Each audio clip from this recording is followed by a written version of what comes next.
kila siku yuko kazini, unaweza ukadhani anafanya kazi ya taifa, kumbe ni kibaraka anatumika.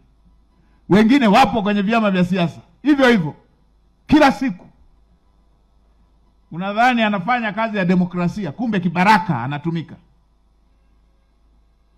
Nilikuwa namsikiliza mmoja, kila siku anabadilisha kauli. Siku hii KKT wanataka kufanya hivi. Mimi niwaambieni, nchi yetu hii, utaratibu wa kupata viongozi wakuu wa nchi ni kupitia vyama vya siasa. Hatujawahi kusimamisha wagombea wa madhehebu. Tunatumia vyama vya siasa, ndivyo katiba inavyosema. Ni mwaka gani kuna dhehebu liliwahi kusimamisha mgombea? Ukisikia kauli hizo, ni kauli za vibaraka ambao wako kazini, wanataka kutuletea migawanyiko ya kidini. Mwaka gani tumewahi kuona dhehebu limesimamisha mgombea? Wagombea wanasimamishwa na vyama vya siasa. Ndio, wagombea husimamishwa na vyama vya siasa, vyama vya siasa vilivyosajiliwa kikatiba. Na miaka yote tangu tuanze, na Mwalimu Nyerere alisema hili, hatujawahi kusimamisha mtu asiye na dini.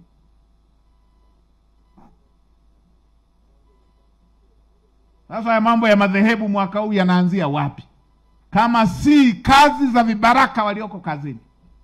Mambo ya kipumbavu, tunapotezea na muda. KKT. Dini dhehebu limewahi kuwa na mgombea? Sisi tuna vyama vya siasa.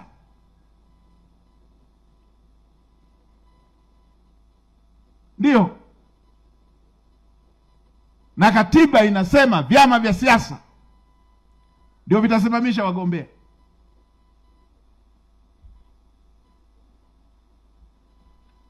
Na vibaraka wenyewe wanaoongea hayo hata sio wana CCM. Si waongea vyama vyao huko. Kama kwenye vyama vyao wanasimamishaga kupitia madhehebu, ni huko.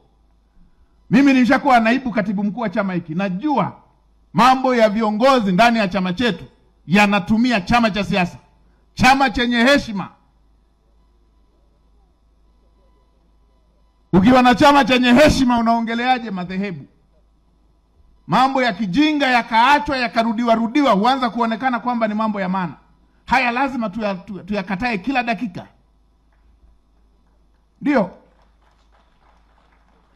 Mnataka kuwafanya maaskofu wawe bize kujadili mambo ya vyama vya siasa ya nomination, badala ya kufanya mambo ya kuombea taifa na kulinda heshima na utukufu ndani ya madhehebu yao.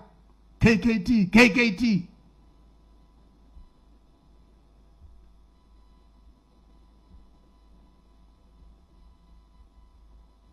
Nani kawaambieni cheo akinapeleka mtu mbinguni? Kwa akitokea kiongozi wa dhehebu hilo, wale wa dhehebu hilo wanaenda mbinguni kwa tiketi ya kiongozi wa siasa. Mambo ya kipumbavu kabisa hayo, tunapotezea na muda.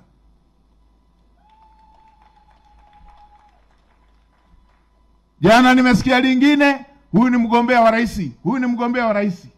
Tangu lini sisi rais anataja mgombea? Someni katiba ya chama chetu iwaambie ilivyo.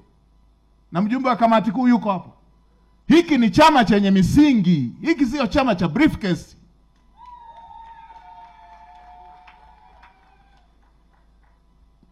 Ukibaraka, tusipotezeane muda. Na ukisikia kwenye tetezi, unaona wanatutaja na wengine. Msitupotezee muda. Watu wengine hatuugui na madaraka.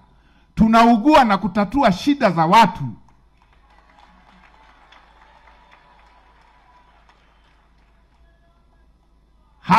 Hatuugui na vyeo, tunaugua na kutatua kero za watu.